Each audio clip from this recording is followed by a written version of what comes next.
Okay, good evening, everybody. Thank you for coming and joining us tonight here on this Zoom speaker series. I'm Susanna Wupong Calvert. I'm representing both the Richmond Ions Community Group as a board member, and also I'm a founding member, one of the founding members of the Sanctuary of Earth, both of which are sponsoring tonight's spiritual practice speaker series. This series is all about bridging the theoretical, empirical, and philosophical with people's lived experiences on topics of spirituality and consciousness. And we're going to be offering a range of options to promote individualization of our unique interface with the divine.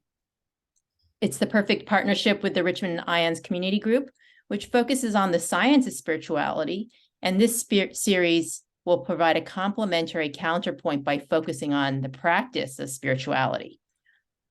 We will continue meeting by Zoom the first Wednesday of the month at 7 p.m. Eastern time. So I hope you'll just put a calendar reminder for yourself to come back each month. And as I mentioned before, we do rely on donations, so we'd very much appreciate a gift of any kind to our webpage, which is on sanctuaryoferarth.org, and then /donate for the donations page. A little bit about the Sanctuary of Earth. We're a new organization, as you may know, if you've tuned in to us before. Our mission is to actualize the human spiritual potential on Earth and for Earth by providing that bridge between the cognitive and empirical on one hand to the lived, embodied, grounded, and practical. We will eventually be creating beautiful interactive online skill development modules to help people walk step by step through new practices they might want to try, and also bridging to the science of spirituality. So stay tuned. We'll let you know as they become available. So I'm right now going to hand it off to Ryan Chappell to lead a meditation, and then Tom Coates will introduce our speaker tonight. Thank you, Susanna. Welcome, everyone. Please find a comfortable and quiet place to sit. I'll give you a few minutes to prepare and make adjustments to your space. And while some are doing that, let's all remember someone that we feel grateful for.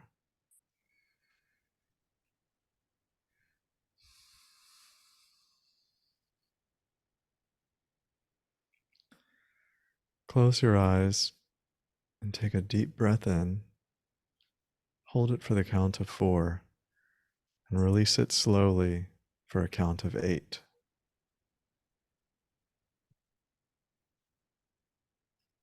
Let's repeat this deep breathing pattern for a few more times. Breathe in deeply, hold for a count of 4, and then release slowly for a count of 8.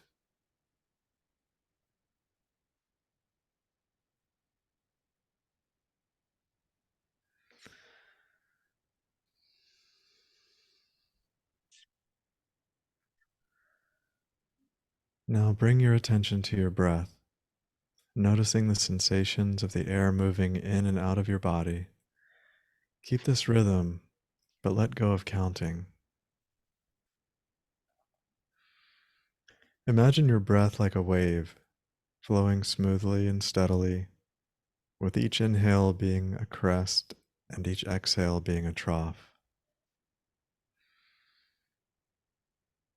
As you breathe in, imagine breathing in peace and calm. And as you exhale, imagine breathing out any stress or tension. For the next few minutes, let go of your name, your profession, and all of your identity. There's no need to be a person for the next few minutes. Let my words become just sound, with no need to understand their meaning. Continue focusing on your breath feeling each inhale and exhale as if it were the first and only one you've ever experienced. Each breath is an entire life of its own. Each breath is life itself bursting through your form into existence. Each breath is a celebration. Feel the groundedness of connecting with the embodied sensation of conscious breathing. You are now fully embodied and present. So much of the day's momentum is melting away, leaving just peace and stillness.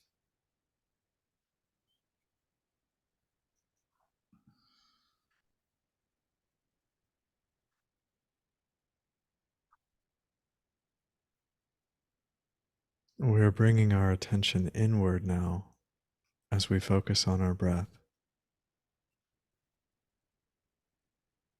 We're nourishing our body with attention.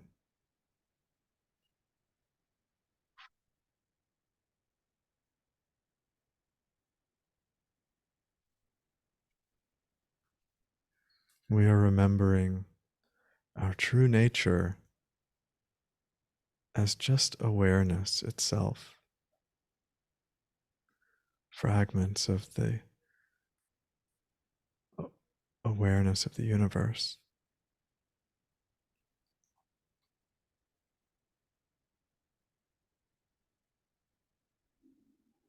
Remember that you can always let go and experience the magic of life as a breathing being.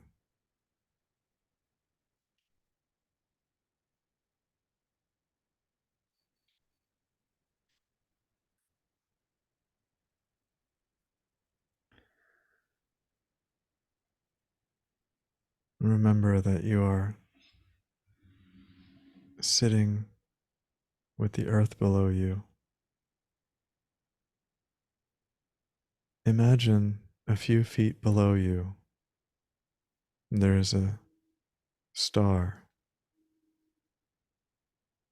and this is your connection to the earth. Bring a little bit more attention here and really notice the feeling of support and groundedness.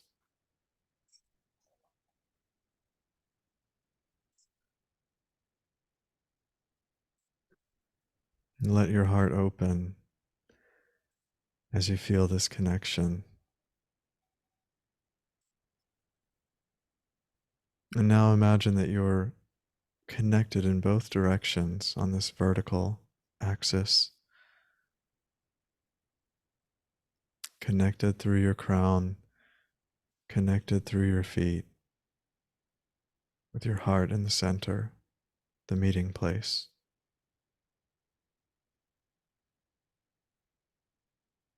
Let this be a vibrational reference for you. And slowly open your eyes and return to the present moment.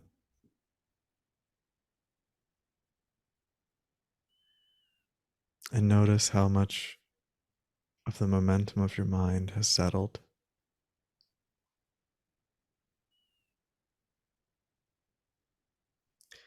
Thank you for sharing this brief meditation with me. I'll hand it over to Tom Coates now. Thank you, Ryan.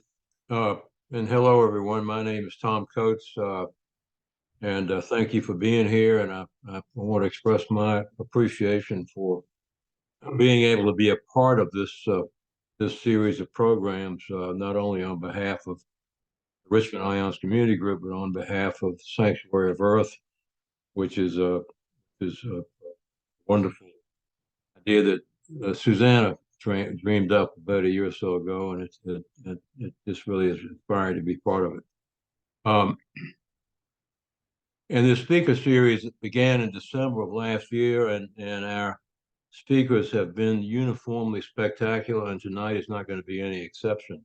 I will say that there's some some danger in my mind of Gary slipping into technical terms.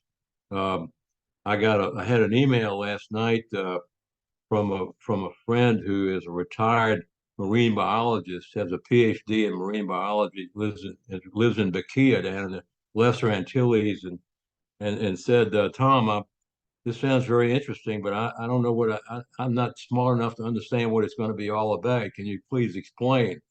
And I said, well, I think it's going to be not only about panentheistic panpsychism, but also semiotic panpsychism. And she says, oh, wow, that clears it all up. Thanks so much. And so it's we have a speaker tonight who is had a fabulous career in the field of rehabilitative brain.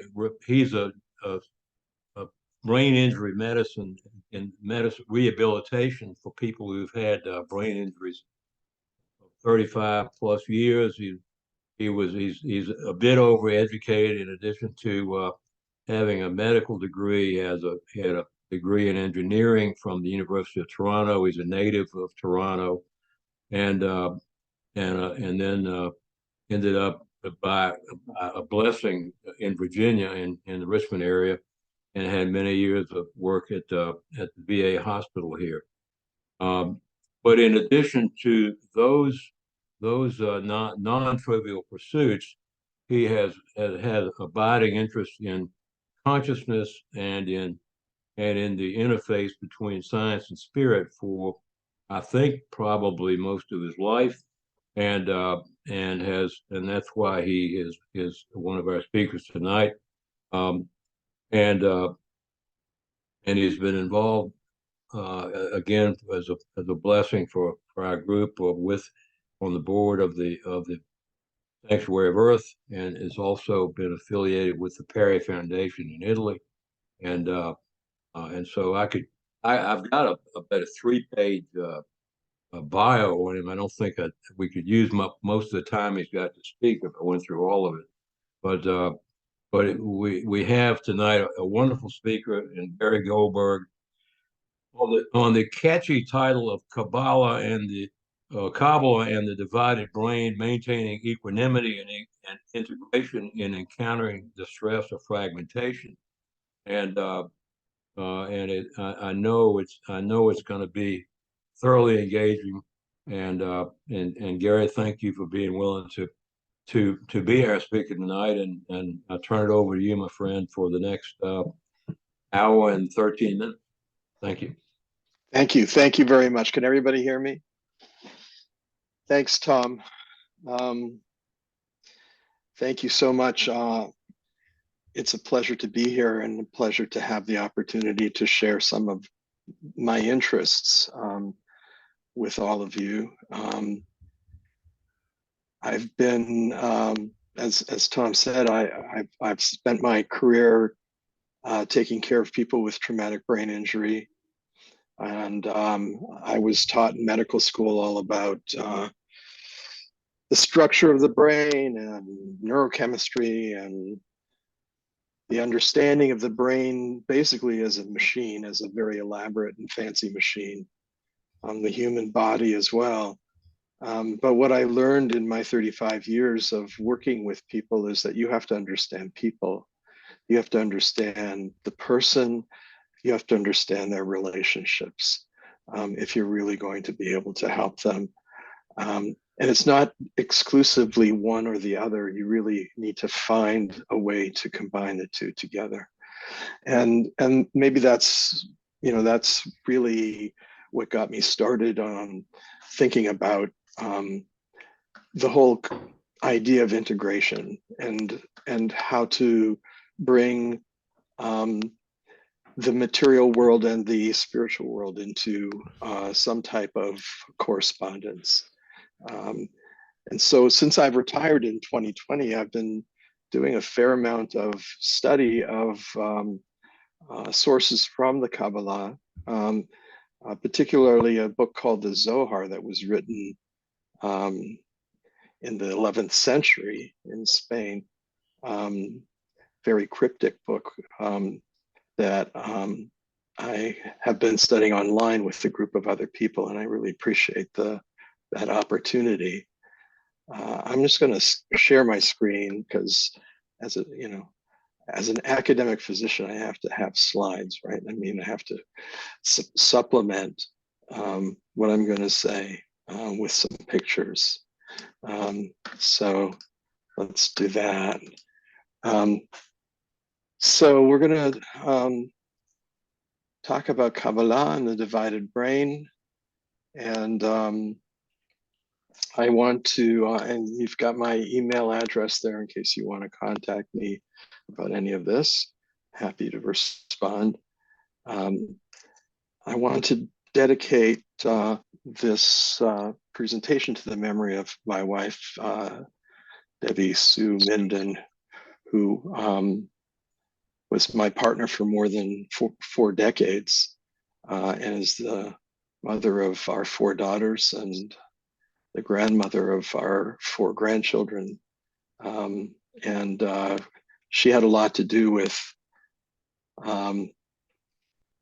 how we all survive together, and also helping me understand some of the things that I had difficulty and that I struggled with.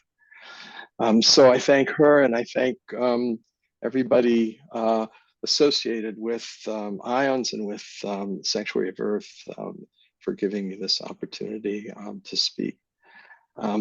So what do we, I'm going to mention some references. Kabbalistic Panpsychism is a book by my friend Hyman Schipper, which addresses this idea of the mystery of consciousness in the context of Jewish mysticism. It's a nice introduction to mysticism. There's an online group called Seekers of Unity that's run by a fellow by the name of Zvi Slavin that I've found helpful. There's a whole group of videos that he's put together. And there's some books, one of which is The Gift of Kabbalah, Discovering the Secrets of Heaven and Renewing Your Life on Earth by Tamar Frankel. And then a website that is maintained by my friend Sandy Drobe called newkabbalah.com. So some references to think about. And here's what I'm going to talk. I'm going to do a little introduction, just a very basic introduction to what is Kabbalah.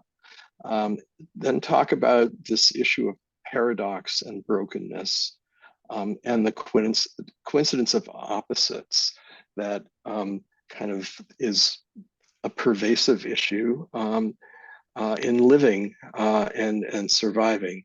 I'm going to then turn to talk a little bit about Jewish mysticism and the mystical paradox, and how we go about trying to seek equanimity in the face of paradox or brokenness.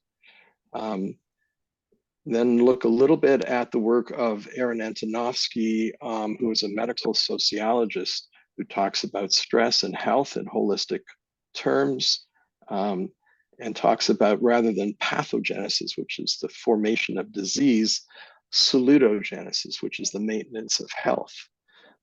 And what he defines as a sense of coherence, of integration and coherence that helps us to stay healthy. And then I'm going to talk about the brain, particularly the divided brain theory developed by Iain McGilchrist, a Scottish neuropsychiatrist who has written 2 books that I'll make reference to, but particularly his idea that the right hemisphere of the brain, the right side of the upper part of the brain, is one that brings things together, that looks at the global picture and sees things as relationally connected. And then the other side, the left hemisphere, that tends to look focally and divide things up in order to proceed with an analytical approach. So taking things apart versus putting things together. And then the question is, how do we draw these 2 approaches together into some type of uniform and complementary way of living and going about things. And how does faith potentially help with that? So let's start with what I won't cover. So I'm not going to cover a full discussion of the principles of Kabbalah. That would take several, probably a year of lectures. I'm not going to talk about semiotic panpsychism per se, although this is a great interest of mine, which is the view that consciousness is a fundamental and ubiquitous feature of reality, that in fact everything manifests consciousness to one degree or another. And this goes very much against Descartes and Cartesian philosophy that says that the human is the only conscious being and everything else is a machine. And I really believe that has really created a lot of problems for us. To take the living component and the dynamic aspect out of the world around us is really to disenchant the world and to objectify it. And that then gives us license to do whatever we want to the living creatures and plants and the structures, the geography around us, to bring, whatever resources we feel we might need out, without concern and without any understanding of what the implications might be, and how this may not be the way for us to live in harmony with the world around us. I'm not going to say much about practices. So if you've come here for spiritual practices and information about spiritual practices, it's going to be disappointing. I'm sorry, but practices is an interesting thing because in Judaism, which is what I practice and understand, is very much based on practices. It's based on following instructions that are called commandments, and those commandments involve a variety of different types of practice, but very much involve an ethical orientation around concern for the other, concern for alterity, and really the central role of love, the central role of love thy neighbor as thyself, which is really the primary instruction that comes out of the Hebrew Bible.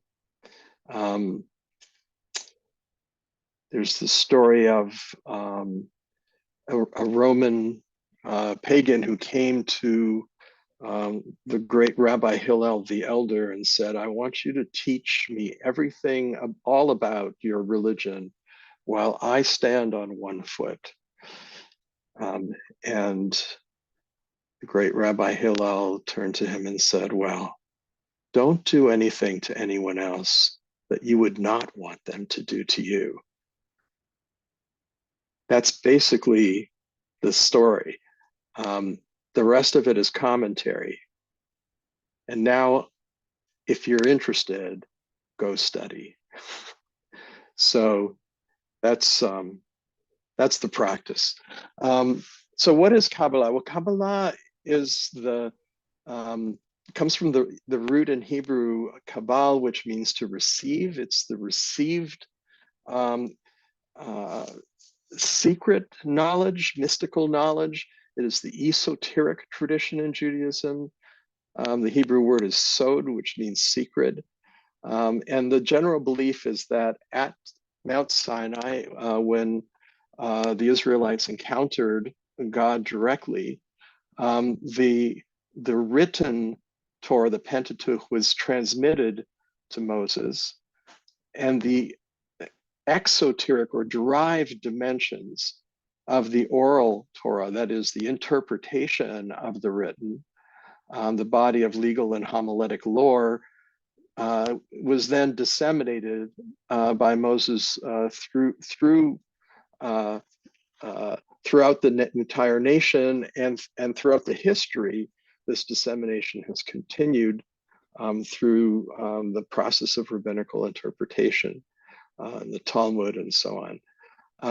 But the Kabbalistic wisdom was discreetly passed along to selected sages and their disciples, staying beneath the radar of general conventional Torah scholarship, because it was felt that there was a potential danger in it kind of getting out to the general public without careful instruction and interpretation. And throughout history, there have been periods of intensified mystical fervor around the this component of the received aspect. And these are some of the people that in the 2nd century, Rabbi Shimon Bar Yochai in outside of Jerusalem, the mystics in the town of Safed in the Galilee in the 16th century, including the Isaac Luria, Rabbi Isaac Luria was one of the main people there. And then the birth of Hasidism in Eastern Europe continued these investigations. So one of the things that I want to just mention is this idea that of the emanations of the way that the influence of the creator, the influence of the deity comes into the world through channels, specific channels that are identified in what's called the Sephirotic tree, which has a central axis, and it has a left axis and a right axis. On the left axis is associated with the female principles, and the right axis with the male principles. And these also correspond to parts of the body.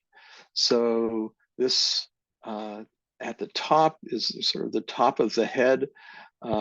This is the Chokhmah, which means wisdom, is the right hemisphere. Bina is the left hemisphere. And it means understanding. And the idea is that on the right is the transmission of energy, and the left side is taking that energy and turning it into something pragmatically valuable.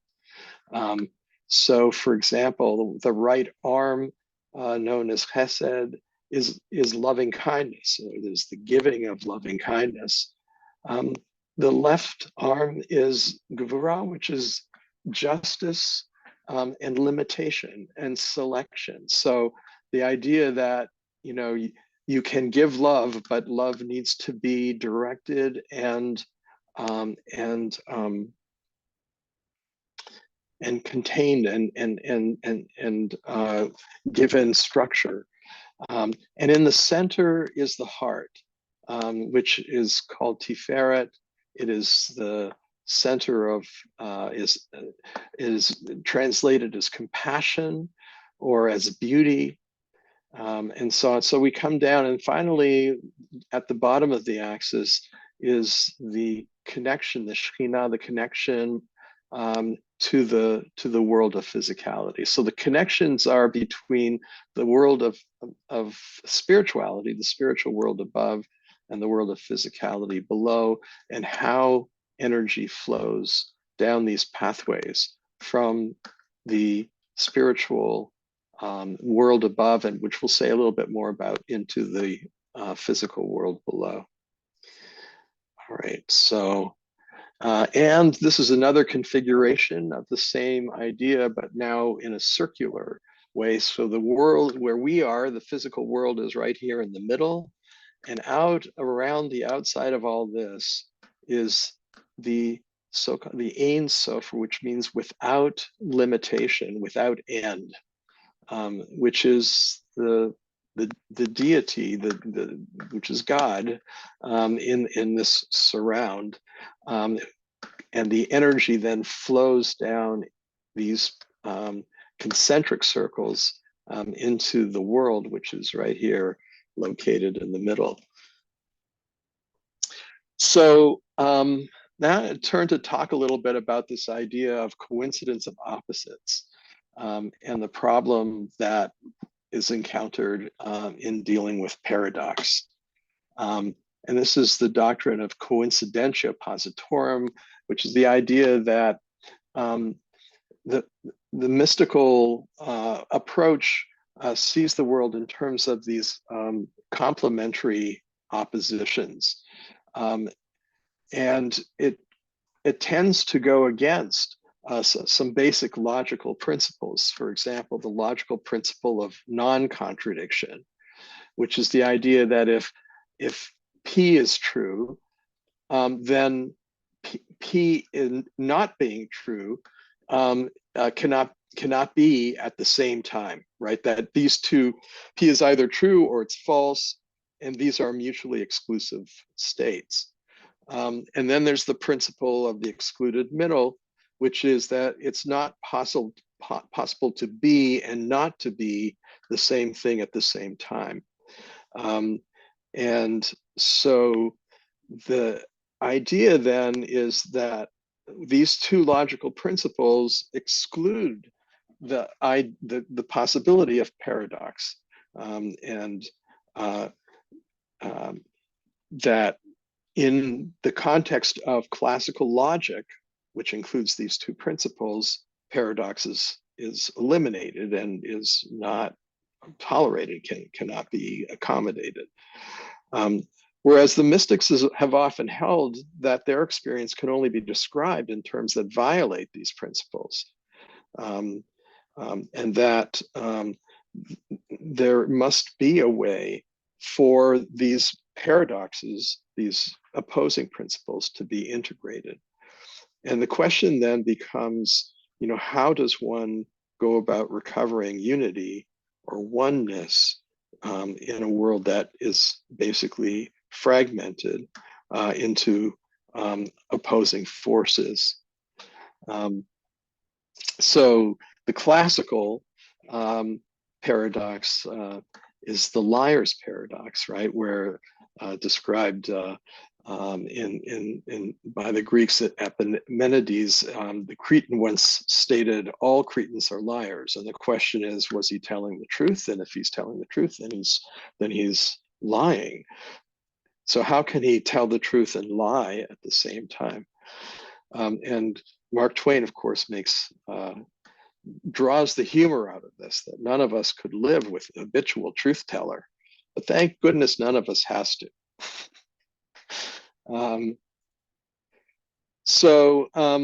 My wife had an interesting approach to this, and this is a direct quote from her when I came to her to talk to her about these ideas. She said, "The greatest challenge in life is learning how to transform paradox into paradise." And I'll never forget that. And this is Scott Kelso, who's a cognitive psychologist, who said that there is a deep principle of complementarity that underlies life, brain, mind, and society. That thinking in terms of contrarieties is very easy, but in complex coordinated systems, sharp dichotomies and contrarieties will have to be replaced by far more subtle and sophisticated complementarities. So you can't have sharp differentiations.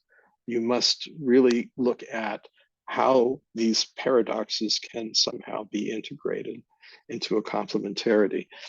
And Charles Sanders Peirce, who was the father of American pragmatism, back in the 1800s and early 1900s, said the old dualistic notion of mind and matter right, of the separation of mind and matter, so prominent in Cartesianism, as two radically different kinds of substance, will hardly find defenders today. And I would argue that that was a hopeful wish, but that in fact we see this division all over and all around us of taking apart the spiritual and the material and separating them out from each other. Carl Gustav Jung, the famous originator of depth psychology, said that the self is made manifest in the opposites and the conflicts that are generated between them. It is a coincidentia positorum, so that the actual idea of the self is one in which there are opposites that are somehow managed, and that they will naturally generate conflict, but need to be drawn into a complementary relationship. And this goes back to Heraclitus in 500 BC. Things taken together are whole and not whole. Something which is being brought together and brought apart, which is in tune and out of tune. Out of all things there comes a unity, and out of unity all things. Pretty profound. A couple of individuals, Michael Schwartz, who is a psychiatrist, and Ozzie Wiggins, who is a philosopher, wrote a paper back in 2013 about medicine and the requirement in medicine for a non-dualistic or a post-dualistic theory of life. That beyond abstract theories, an indispensable beginning for the development of a non-dualistic philosophy of life can be found in the directly and constantly felt reality of being alive in ourselves. That being alive, it implies an integration. And the question is, where do we find a post-dualistic understanding of life? Where might we find a post-dualistic theory of our existence? And one of my favorite, we were talking earlier about his song Hallelujah, Leonard Cohen, in his song You Want It Darker, which was on his final album released 3 weeks before his death, says that, his lyrics go like this: there's a lover in the story, but the story is still the same. There is a lullaby for suffering and a paradox to blame. And Niels Bohr, famous quantum physicist, how wonderful that we have met with a paradox. Now we have some hope of making progress. And he, in talking about paradox, he said there were trivial truths and there are great truths. The opposite of a trivial truth is plainly false, but the opposite of a great truth is also true. And so one of the questions is, how do we have opposites that coexist and manage to support each other or be in relationship to each other? And in the Kabbalistic ideas of Hasidism, which is a development in the Jewish communities of Europe, in this basically the 18th and 19th centuries, and continuing on in different places around the world today, the divine unity is not a simple unity, but rather a uniting of opposites, Its significance is pegged to the equalization of the opposites, of the opposites of the various essences that constitute reality. So the idea that that underlying what appears to be contrarieties, oppositions, there is a unity, and that we'll come back to. One major issue linked to modernity is in fact this idea of dualism, and what might be called by the philosophers nominalism, which is the idea of that the minute you name something, you separate it from everything else, which is the doctrine that universals or generality or categories are mere mind-dependent labels without any corresponding reality, and that only particular concrete things, material things exist, only the particulars, which are physically actual and can be directly detected by sensation. Only those things can be considered to be real. And what this means is that, potentiality, that something could become something else, is not real. Generality is not real, and relations are not real. And what I'm going to argue is that this is a highly problematic way of understanding the world, and yet it is ubiquitous throughout the modern world, the modern Western world. It means that there is an intolerance for vagueness, an intolerance for uncertainty, and no possibility for mediation, and no possibility of context sensitivity. Everything must be absolute, and context insensitive. And that's just not the way the world works. What it leads to is multiple insoluble oppositional binarisms, right? I mean, paradoxes that are self-contradictory. So that the assumption is that for me to be right, you must be wrong. There is no middle ground. And language then substitutes for the truth of the total experience of the life world, much of which is not expressible in language. I like to say that language is a synecdoche, which is a great word to learn. I found it's a very helpful word. It's a synecdoche for experience, for the totality of experience. A synecdoche is something that is really a part that masquerades and attempts to be and may be mistaken for the whole. And language then, even inevitably, when we name something, leads to fragmentation, because it basically it takes apart reality into separate things.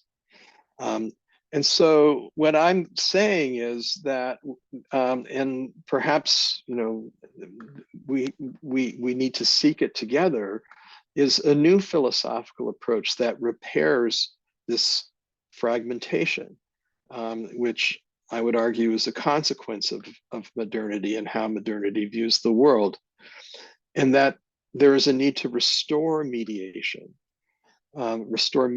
between thought and experience, thought being languaged, internal thought, and experience being the way we sense the world and respond to it emotionally, between rationality and relationality, between the epistemological, which is how we obtain knowledge, and the ontological, which is how we understand our existence, between the linguistic and the affective, and between knowledge and action.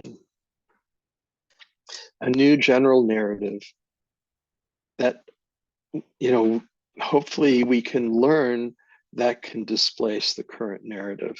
The current narrative being one of separation, of competition, of a zero-sum game, the idea that what I get, you lose, the idea of isolation and disconnection, that everything is a mechanism, that everything is determined, therefore, by law, by natural law, and that free will then is illusory because everything is predetermined by the laws of nature, and this leads to a nihilistic stance, and the expectation that context will not change anything, And I would argue that, ultimately, this story, this narrative, leads to violence.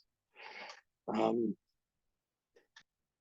what with the new narrative, which is really an old narrative, but is in need of recovery, is the idea that everything operates on the basis of communication, of transaction. That what's required for that is collaboration, is cooperation, is a sense of interbeing, that is, that of deep connection between all of the entities around us, including ourselves. That the whole actually is greater than the sum. And this is actually something that I've been studying lately in terms of the work of a theoretical biologist named Robert Rosen, who looks at what is it that differentiates an organism from a mechanism. And what he shows using category theory, which is a type of mathematics, is that for a mechanism, the description of a mechanism that conveys its meaning is equivalent to the description that conveys its lawful behavior. So that the syntax, which is the lawfulness, and the semantics, which is the meaning, are equivalent to each other. If you know the rules, then you know the behavior, basically. That's the concept of mechanism. But what he shows is that in an organism, the semantics exceeds the syntactics. There is greater meaning in the behavior and the effectiveness of an organism as compared to its inherent syntactic structure. And that's something I'm just beginning to explore and learn about, but I think it's very powerful. That everything in some ways can be viewed as a conscious living organism rather than a mechanism. That agency involves free will, and that goes all the way down to the subatomic level. That there is context dependence, that things depend upon context, that the conditions of a situation are critically important in terms of what needs to be done about it. And I think that if we follow this kind of a narrative, that this, will eventually support nonviolence and coexistence. So there's the old narrative and the new narrative, which is really an old narrative. And this is another idea that comes out of actually ancient history and symbolism. This is the Ouroboros. What Rosen shows is that what's critical in an organism, in a living organism, is that it is closed to efficient causation, which means that it contains these loops of causality, these closed loops of causality, which is effectively self-reference, the idea of self-reference, that there is reentrance inherent in the living dynamicism of living beings. I'll skip over this. So what does this have to do with health and healing? And I mentioned that I would talk a little bit about this, these ideas of Antonovsky, the idea of salutogenesis, which is the action of those factors that sustain human health and well-being rather than focusing on the factors that cause disease, which is the way medicine is typically oriented and the way it's taught in terms of pathogenesis. And this approach examines the relationship between health, between stress and coping or adaptation. And it's really a holistic approach to understanding the nature of health and how health is maintained. It rejects the dichotomous division between health and disease that recognizes human existence occurs on a continuum that tends toward health and life at one end and disease and death at the other. And that stress and or trauma is unavoidable. It's ubiquitous. But not all individuals have negative health outcomes in response to stress. Instead, some people achieve health despite their exposure to potentially disabling stress. That is, they become stronger somehow, that the integration of the stress helps them to improve, and that's or helps them to cope, and that is this idea of post-traumatic stress. So what is stress? In pure existential terms, it results from uncertainty regarding adequacy and confronting the possibility of one's own non-existence due to real or perceived existential threats. Health is defined as the ability to maintain integration and to resist fragmentation or the dissociation that stress can produce. That's also known, and we talked a lot about this at the VA, as resilience. What determines whether stress will cause physical harm is whether or not the stress is capable of violating what Antonovsky called the sense of coherence. And the sense of coherence has three components. It's a global orientation toward living that expresses the extent to which one has a pervasive, enduring, and dynamic feeling of confidence that one, perceived stimuli deriving from one's internal and external environment are structured, that they are predictable, and that they can be understood and explained. That there are adequate resources available to meet the demands posed by these stimuli that are producing the stress, and that the demands are challenges worthy of investment of personal energy, interest, and engagement in order to deal and manage with them. So it's, in a sense, a defense against the effects of stress that involves what he identifies three components: the idea of comprehensibility, that things happen in an orderly and predictable fashion; manageability, that one has the skills or the ability, the support, the help, or the necessary resources to take care of things; and meaningfulness, that is the belief that things in life are valued and a source of satisfaction, and that things are really worthwhile and make a difference because there is a good reason or a purpose to care about what the outcome is. And that third element is probably the most important of the three, according to Antonovsky, that if a person believes there is no reason to persist and survive and confront challenges, then they will have no motivation to comprehend and manage stressful events. So his essential argument is that salutogenesis, the maintaining of health, depends on this maintaining a sense of coherence. All right, so that's a little bit about health, but now I want to talk about the brain. So this is going to kind of get close to the end here.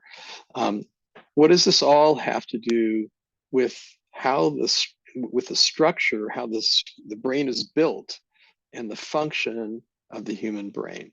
And this is where I mentioned that I would turn to the work of Iain McGilchrist, who's pictured here, and who talks about the brain functionally in terms of the division into two functionally distinct but interconnected cerebral hemispheres. And about 10 years ago, he published a book called The Master and His Emissary: The Divided Brain and the Making of the Western World. And he talked about the master as one side of the brain and the emissary as the other side. And we'll just sort of go into a little bit of detail in a minute. He recently has published an extensive expansion of these ideas, particularly their metaphysical implications, in a 2-volume book called The Matter with Things: Our Brains, Our Delusions, and the Unmaking of the World. And we'll talk about his hypothesis. This is just a view of the cerebrum, the upper part of the brain. This is the inside surface of the hemisphere, and this is a cut through the tissue, white matter that connects the two hemispheres together and transmits information between them. This is a top view of the left hemisphere and the right hemisphere. And this is the bottom view, inferior view. This is generally called the forebrain. So we have the left and right hemispheres. So one of these hemispheres, the left, specializes in making distinctions and setting boundaries. It tends to break things apart into pieces, analyzes and focuses attention on the segregated pieces rather than on the whole system. It deconstructs, and it takes a bottom-up perspective from part to whole that emphasizes the particular over the universal, right? It places its emphasis on the parts, and it sees the world and everything in it as a form of mechanism. It sees the trees but cannot appreciate the forest. It detects detail and creates brokenness, but at the same time seeks certainty. It sees the self as autonomous, self-protective, and detached. It is where the ego is primarily constructed, and that then sunders the subject from object. Okay, it also happens to be where language is primarily organized. It constructs the ego, sunders subject from object. It's viewed as the emissary, the messenger that specializes in communication using language. But in Iain McGilchrist's approach, it is this emissary that is intended to be the messenger that is now usurping the power of the master. So this hemisphere, intended to be the co-pilot, has been empowered to take over the controls and to be the pilot. And it was never intended to be that. It was never intended to be the one in charge. But our culture has given the power over to it.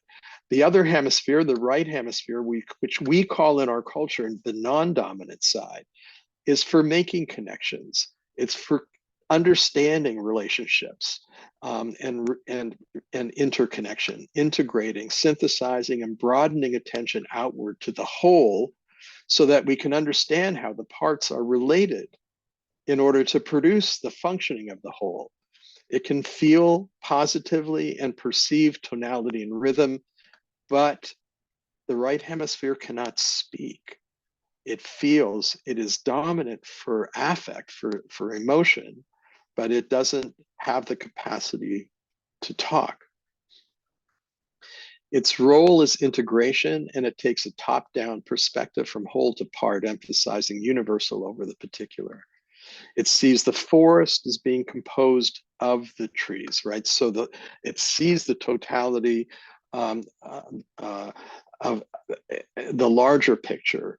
The elements are gathered together into a whole coordinated relational system, and it tolerates vagueness. It detects wholeness and completeness. It connects to and empathizes with the situation of the other, and prioritizes the other over self. And in the scheme that McGilchrist talks about, it is the master that is the right hemisphere, but that in our culture, the master has relinquished power to the emissary in the context of modernity. And this is a problem. And the question becomes how to rely at the right time and place. It's not that we don't need both sides. It's a question of which one is the master versus which one is the emissary, which one is the pilot, which one is the co-pilot. And when you really think about it, the one that is seeing the big picture the one and responds intuitively to what is happening in the larger picture, in the overall situation, ought to be in the pilot seat. And the one who's keeping track of all the instruments and maintaining some sense of, what is happening in different locales is more suited to be the co-pilot. So these two functional modes need to be mediated and coordinated so that each is available to meet the needs of the moment that will ensure survival and self-actualization. So it's not that we don't need both sides. It's a question of which one is the dominant side, and our culture, according to McGilchrist, is emphasizing the wrong side. All right, so I'm going to move on now to this idea of panentheism, of combining the two sides together. And there are two forms of, and then now we're talking theology. So there is the idea of pantheism, which is the idea that God, that the deity is immanent and within the context of the natural world. That the natural world is the manifestation, the direct manifestation of the deity, and this is really the way that many of the ancient cultures and the indigenous cultures certainly operated and assumed that there was immanence of a spiritual presence all around, versus the transcendent culture, the transcendent approach, which sees the deity as being outside of nature, of being the creator who stays outside of the operations of the world on a daily basis, and creates, all powerful, all knowing, creates but does not get involved, right? That stays outside and away from the daily operations.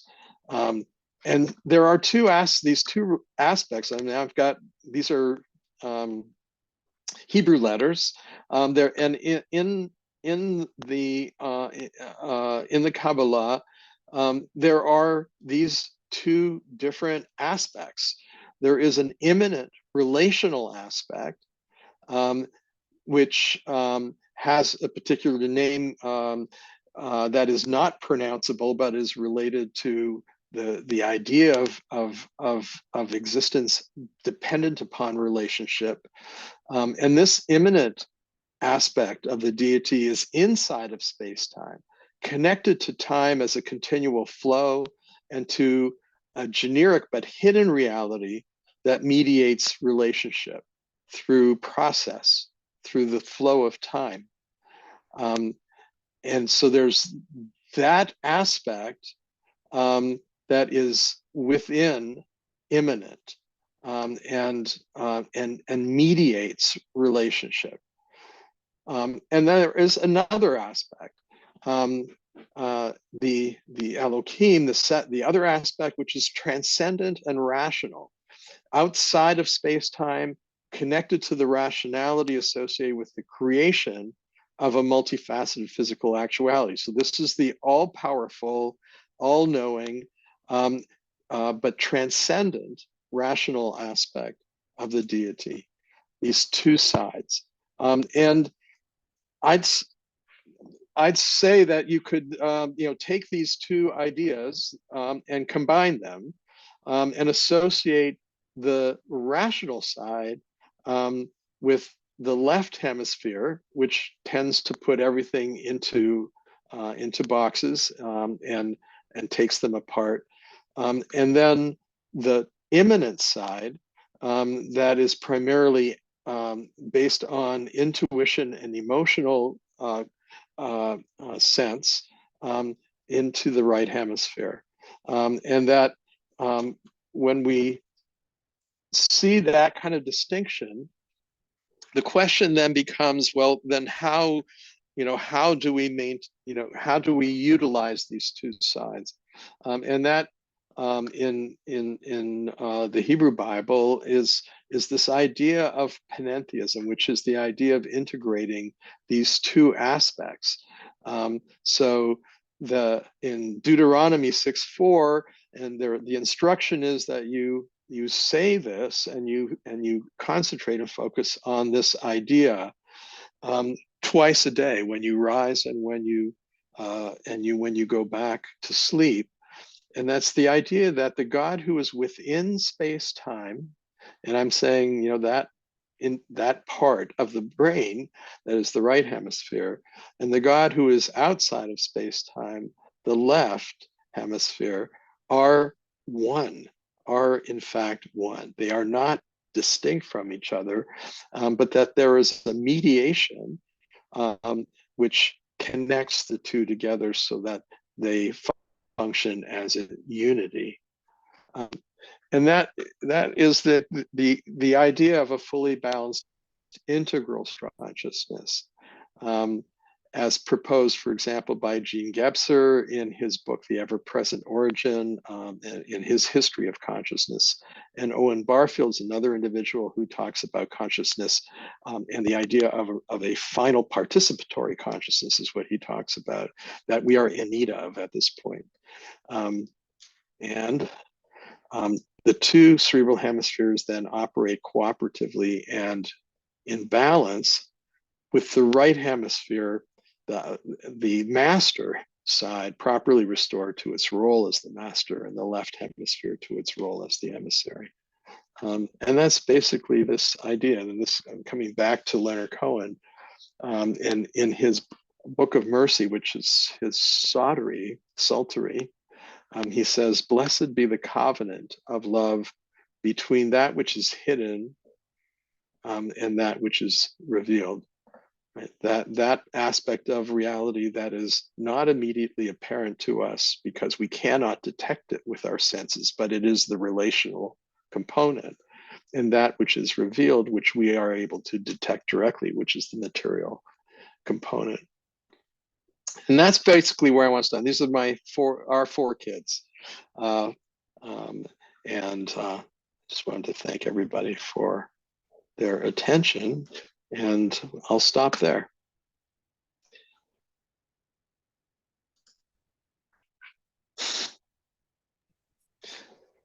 So Thanks, Gary. So do you see the question in the chat? let's see. It says, Dr. Goldberg, this is from Suzanne. Do you believe that consciousness survives physical death?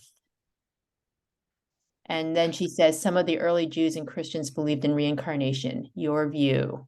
Yes. I mean, it's pretty clear in the Kabbalistic tradition that there is a transmission of the essence of a person from one body to another, not necessarily to another human being. I mean, there's all kinds of different ways that this can happen. But there is this idea, and especially if you recognize the relational as primary, the relationships are forever. The relationships don't go away with death. They continue. Your parents will always be your parents, and you will always be the parent of your children. And that, that is a persisting, that is not dependent on physicality. The relationships are still there. They don't disappear all of a sudden, even when your physical presence is no longer part of our our experience. So yeah, I mean, I think both the answers to both of these questions, in my perspective, in my view, is yes, that consciousness survives physical death. And in fact, one can think of this from an idealist perspective, and I've been studying the philosophy of Bernardo Kastrup. I don't know if any of you have heard of him. He's a Danish computer scientist and philosopher. He has two PhDs, one in computer science and one in philosophy.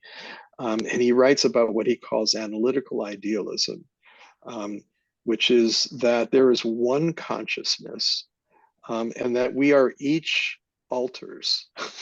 we are each elements of that one consciousness, and that when we die and are that which separates us, which is sort of a boundary, from this overarching primary consciousness, what he calls mind at large, which is also, I think, a term that Aldous Huxley uses in Doors of Perception, that one's essence goes back into mind at large, that you basically reunite with mind at large, and that then there's that possibility of constituting a new entity, of becoming part of a new entity. The analogy that he uses as a metaphor, what he uses as a metaphor, is something called multiple personality disorder, right? That you have, one brain that contains multiple different personalities within it, so the idea that there's one consciousness that has these elements that appear to be separated, but are only temporarily separated. The other part of this that I think comes from thinking in this way is that we are fundamentally relational beings, that our essence is relational, and that we happen to be physically embodied. That is, and as a result, through the course of biological evolution, we've acquired an interface. We've acquired this ability to manage our physical bodies, right? I mean, so we have senses and we have ways of sort of relating to our bodies, but that our essence is relational. And that has all kinds of implications, I think. If you associate the spirit, or use that kind of terminology, it is the idea that the spiritual is primary, that consciousness is primary, and that the physical is secondary to it. And that goes along totally with this idea of the brain, of giving priority to the relational side of the brain. The human predicament is that the more we depend on language, the more out of sync things become, right? Because the language side of our brain is the physically dependent side, and the one that where we define ourselves as ego, separate from other. We create our ego and see ourselves as distinct from other. And that then becomes a separated entity, right? And that becomes huge, right? When ego and the rest of us, the rest of who we are, become separated and come apart from each other. And one of the problems there is that, when is this whole idea of how do we deal with, this idea of separation? How do we protect our ego when we feel threatened? And the tendency is to repress and to suppress the sense of threat. And what that ends up ultimately doing is creating the possibility of projection. We project the threat onto someone else, and we demonize the other, and see the other as a threat to us, when in fact, that's that is a misconception. So yeah, I see another question. As a physician, did any of your patients describe? Yes. Well, there's this. I have not directly had that experience because I was not taking care of people that, had directly survived a cardiac arrest or some type of reversible experience of having been brought close to death. But I think this is now a well accepted idea of the near death experience, NDEs. And in fact, right up the road in Charlottesville, there is the division of, what is it called? Perceptual study. Perceptual studies. Thank you, Tom. Yeah, the division of perceptual studies, which is one of the main centers in the world on the study of near-death experience, also the study of reincarnation, of reincarnational case histories, and that was Iain Stevenson, I think, who was the founding director of the division for perceptual studies. And there are other people who are there now. Bruce Grayson, who has written a book about near-death experience, and Edward Kelly, who is a psychologist there, who I think is now retiring. So I'm not sure exactly what the current status of the Division of Perceptual Studies is at UVA, but it certainly has been one of the primary centers for these kinds of some people will call it paranormal experiences. I think a better term that's being used now is called exceptional experiences. And these are experiences that defy natural law and defy explanation through physical law as we understand it. Yes, Tom. I've got a couple, and I want to also say hello to Irene. Irene, thank you for joining us tonight. Long time no see. Welcome back. Coming to us from Charlottesville. A couple of questions. One is, I wonder if you have studied the work of Donald Hoffman in connection with your study. Yes. Obviously, his hypothesis is right on line with what you're talking about. Yes, let me talk about Donald Hoffman. I mean, he is part of something called the Essentia Foundation. The Essentia Foundation, which if you go to Essentia, ESSENTIA foundation.org, is really, I think, pushing this idea of idealism, right? Of a primary role for the non-physical. So Donald Hoffman is a cognitive psychologist. So I believe he's from California, from Southern California. He's written a book called The Case Against Reality. The Case Against Reality. Thank you, Tom. And the idea that he puts forward and shows is that we have acquired an interface, which is like what I was saying. I mean, that he makes the analogy with a computer, okay? That is, the computer has images on the screen. That's how we interact with it. But is that what's really going on inside the computer? I mean, what's happening on the chips? I mean, on those chips, there are millions and millions of gates that are opening and closing, all the time at a rate of, multiple gigahertz. There's all kinds of flows of electrons happening. And we don't see any of that. And if we did see any of that, it would be totally useless to us, right? I mean, it would be totally confusing, and it would mean that a computer was absolutely, had no value, from a functional perspective. But we have an interface. We have developed an interface, which allows us to function as physical entities. But it's non-veridical. That's the point he makes. It doesn't tell us about reality. It actually hides reality from us.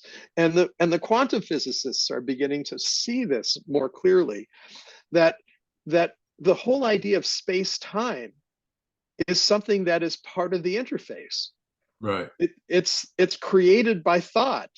It's an emergent property of that interface, but not essential to it. Exactly. And there's a fellow at Princeton Institute for Advanced Studies by the name of Nima Arkani Hamed, who basically, and there's a great talk that he gave, I believe, at the Max Planck Institute in Germany in September of 22, where he basically shows that you can predict things not based on space-time, but based on something entirely different, which are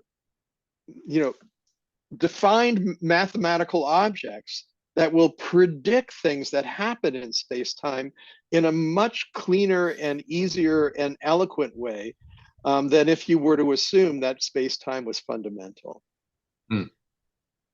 Well, I'm gonna just interrupt quickly because we have about 4 minutes left, and there is also another question in the chat.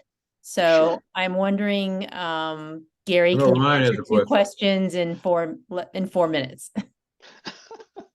Okay, let me. Yeah. Yeah. Sorry, So yeah. I wanted to say though about this interface, it occurs to me that the fact that the interface has best efficiency when it hides from us what we don't need to know. Just like, if we're writing an email, we don't want to see the underlying software. That would bog us down. So that actually, to me, explains that maybe this is why we got derailed on the whole dominance of the left brain, because the interface doesn't show us reality, but it creates the illusion of non-paradoxical truths being valid. I think there might have been a time long ago when we kind of understood this VR headset thing that's going on. And I know this is likely because I was offering a similar analogy when I was a kid. So if I was able to intuit that, surely people thousands of years ago had some kind of framework to figure it out. So if that's the case, maybe there was a time when we saw paradoxical truths as being the only real truths, and all the other arbitrary truths were sort of known to be not really the actual substance. But because we've lost that, it became very easy for that analytical part of our mind to dominate. Yes, absolutely. Both Gene Gebser and the other person I mentioned, Owen Barfield. Owen Barfield talks about original participatory consciousness, that way back in the olden days, before we were even able to speak language to each other, but we were sort of grunting, we did not see a distinction between ourselves and the world. Right? We didn't see ourselves as distinct and separate from each other or from the world. That's original participatory consciousness. That is that idea that we, didn't have this issue. But then we acquired language. And what language does, it's a double-edged sword. It gives us the ability to communicate and coordinate with each other, which is hugely important, right? Because it allows us to build civilizations. It allows us to create, organizational structures outside of ourselves, right? But through coordinated efforts between individuals. that's the benefit of language. But at the same time, language takes us apart. It gives us a sense that everything is separate, that we are separate from the other. And it creates these, boundaries, supposed boundaries. The minute we name something, we separate it from everything else. It is this and it is not that, right? So we create with the language separations. And then we begin to think that that's the way the world is. And then we also glorify language, because those people who have the competitive advantage in the world are the ones who have the most finesse and capacity to speak in ways that impress people. This is a great conversation. I'd like to just hit a pause on all of it because we're at the end of our time. And what I suggest is that we wrap up a bit. And if anybody would like to stay on and continue to this discussion and hear the answer to the question that's in the chat, that we can do so. So hopefully that would be a fair compromise for folks who would like to log off. So I hope you'll stay for the rest of the discussion, but I do want to just remind everybody that we will be meeting again the first Wednesday of March, which is the 1st at the same time period, 7 p.m. The topic, fascinating, existential depression and spiritual awakening. It seems like there's a lot of that going on. And I believe we'll have a lot of great insight from Olivia Efthimou, who is in Australia. She'll be joining us from down under. And it's been a wonderful talk and discussion so far, Gary, and I know it'll continue. And again, I just ask any viewers who are watching either now or after the fact to please consider donating to support this program so that we can continue to bring wonderful speakers like Gary. So please go to sanctuaryoferarth.org/donate. And help us keep this going. So for those who want to log off, thank you and good evening. Those who'd like to stay, please stay, and we can continue this chat as long as folks feel like staying tuned in.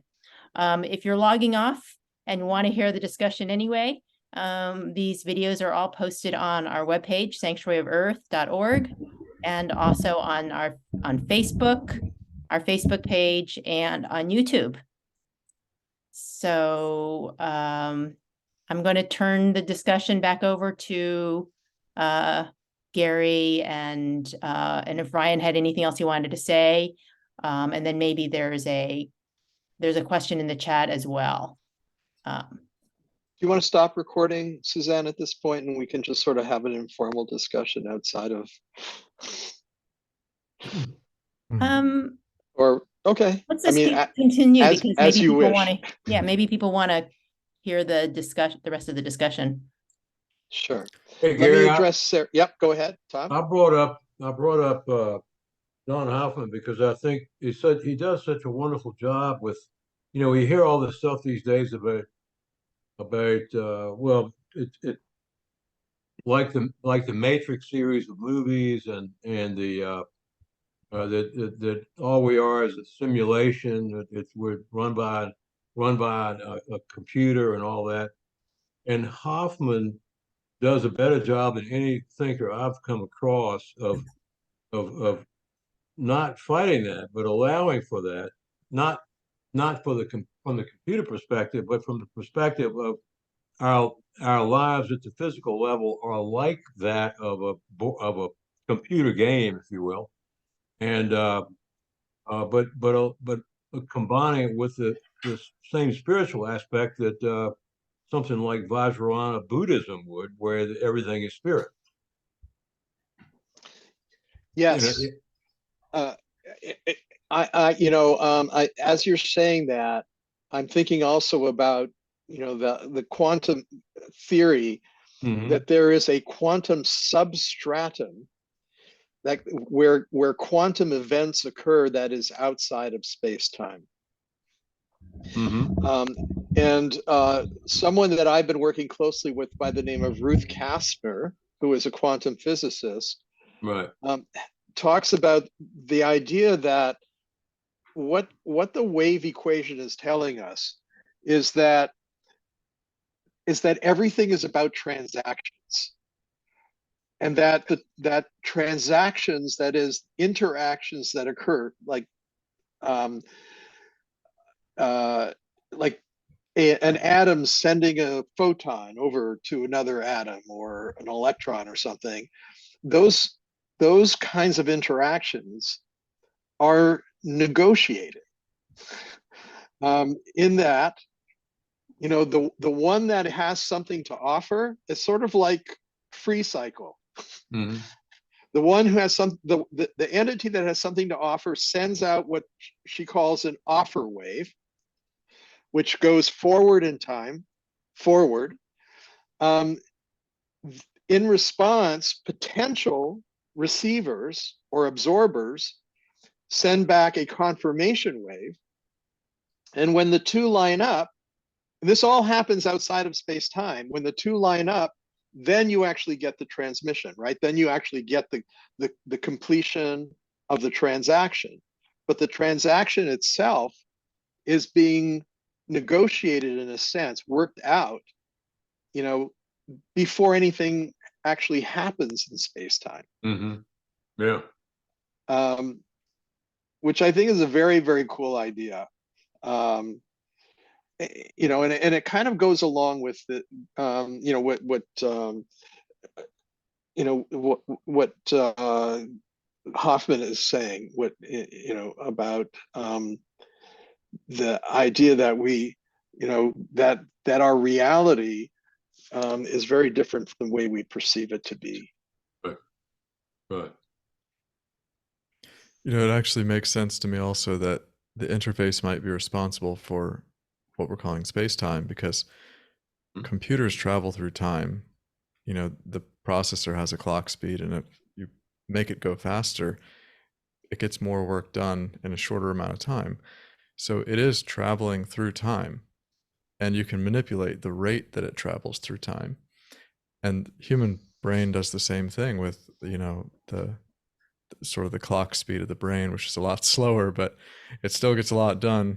The instructions per clock or whatever is pretty high.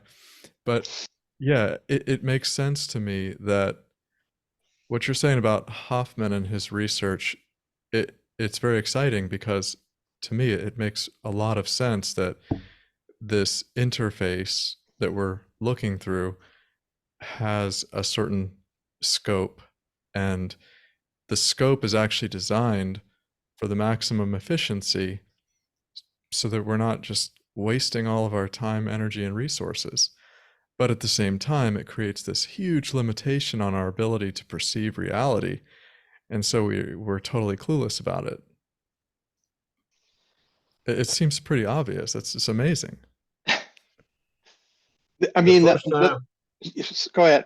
Sorry. When I was a teenager, I had a NDE-like out-of-body experience, and I was taken to some realm, and where I was had a connection, was approached by a group that identified themselves to me as my spirit guides. It was a dark realm. It was not like some great white light or anything like that. And I said, "Where am I?" And they said, "You are in a place that is no place." And I said, "What does that mean?" And they said, "You are outside of space and time." So, do I take that? I mean, the idea that things take place outside of space time makes perfect sense to me in the context of that sort of thing. And you were perceiving that directly and not through your body mind interface. Well, I don't know, but it was. I mean, that's just I was just having a conversation in a dark realm, which was not identifiable to me, and it was so it was something that has relevance now in the framework of Hoffman's.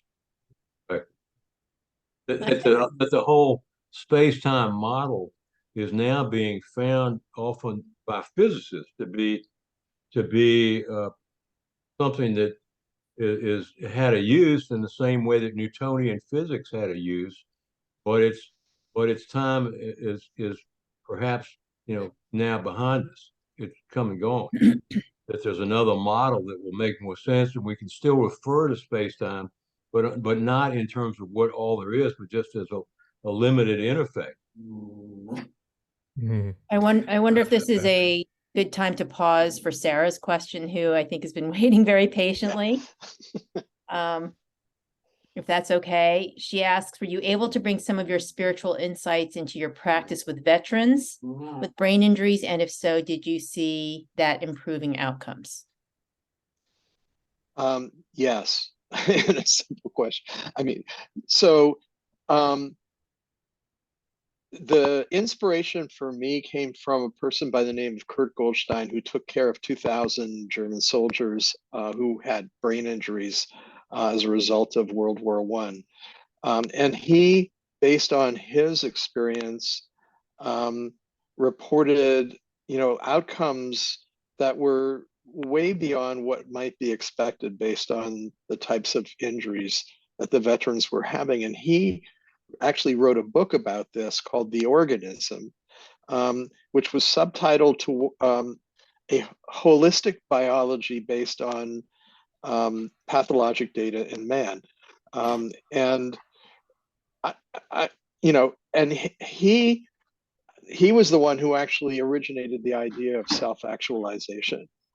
The idea that there is potential, and that the issue is how that potential is accessed and actualized. That the potential, and I said something about this, that that in the if we take our physical our physical world as being primary, then there is no such thing as potential, because it is what it is.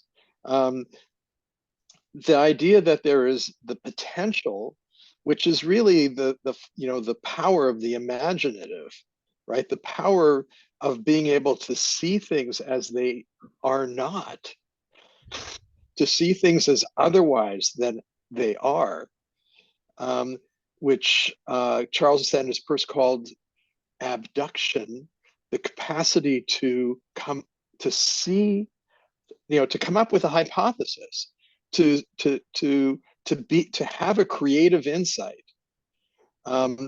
that I mean, that makes things that otherwise would be thought to be impossible possible. And I'm not making the claim that all of a sudden all our veterans had a miraculous recovery. That's not the case. But I think that when you recognize that the relational component is, if not more important, certainly as important, if not more important, than the actual details of the injury itself. And I saw this all the time, that when you had someone who had a support system, who had the sense that things could become better for them, they would become better. They would have a more positive pathway available to them. You can call it the power of positive thinking or whatever, but I mean, it's the idea that that potential is real, and that it creates the possibility of realizing that potential. And if you don't see it, then you don't even think about it, right? I mean, if you can't imagine that it's possible, then you don't really make the effort. Now, you have to be careful with this, because you don't want to give people unrealistic expectations that things are all of a sudden going to go, quote, back to normal, quote, right? I mean, because they don't.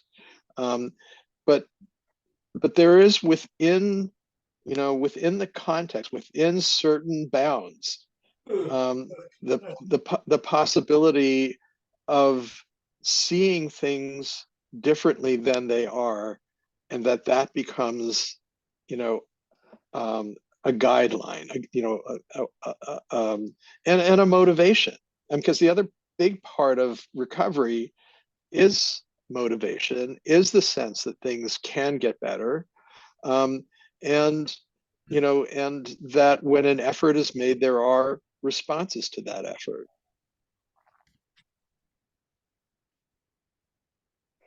I mean, if you see everything as just, and this is the way it was. I mean, in my lifetime, there's been a huge change in how people view recovery from brain injury. It used to be that, when you had a severe brain injury, your life was over, because the brain was thought to be a switchboard, and when you pull all the wires out, they don't go back in. And so there was a nihilistic understanding, and there was a nihilistic, this is before anybody talked about neuroplasticity. There was no such thing as neuroplasticity.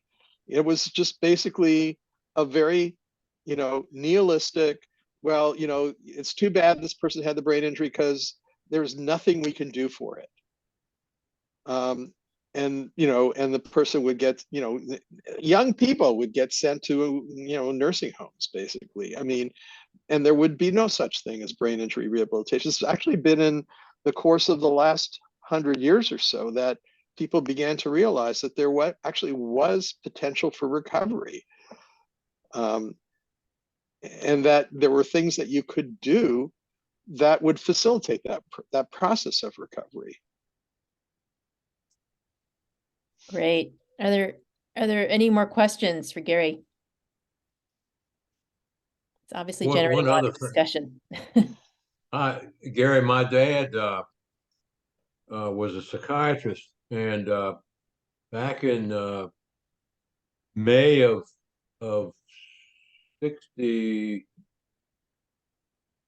67, he had a grand mal seizure between patients in his office one day. And it turned out that he had they didn't have CAT scans then, but they did a dye-based X-ray, and they saw he had this massive tumor right here right in the forefront of the left side of his brain. And so they estimated he had not had any previous symptoms. They estimated it must be a fast-growing a malignant tumor. And of course, in those days, they didn't, that's all they knew when they started, cutting away his skull to find out what was there. And it turned out to be a huge meningioma that was weighed to something like 25 ounces. It was taking up almost 40% of his skull, impinging on all this side of his brain. And the operation started at 6 in the morning, went on till 2 the next morning with a team of 4 or 5. It was neurosurgeons. Bob Singer, you might remember him, and was running the group. And Singer predicted he would never ever be able to go back to work, and he did have to relearn to do virtually everything, even walking and so forth, and especially more higher brain functions like speaking. And he would writing was really challenging because he would think one thing, and then when it wrote it out, it would be gibberish, But he was back at work in 6 months. Wow! In terms of just illustrating the idea of neuroplasticity. Yes. And perhaps his saving grace was that he had been born left-handed, but his mother did not countenance left-handedness in the family. And so he was brought up with it being properly right-handed and became ambidextrous as a result, and perhaps had a large, maybe an overgrown, for a male, corpus callosum or something, but he had, but whatever it was, it was a remarkable recovery he made. Yeah, these things happen, and we don't really begin to understand exactly how the whole thing. But neuroplasticity is real. Yeah. Are there any more questions for Gary? Dr. Goldberg. Okay, well, thank you for what was really a provocative talk, Thank you. Gary, That was as great. always. And thank you everybody for staying on with us as we really unpack this. So thank you for coming, and we'll see you next month. Okay. Thanks, Gary. All right. Thank Oh, my you. pleasure.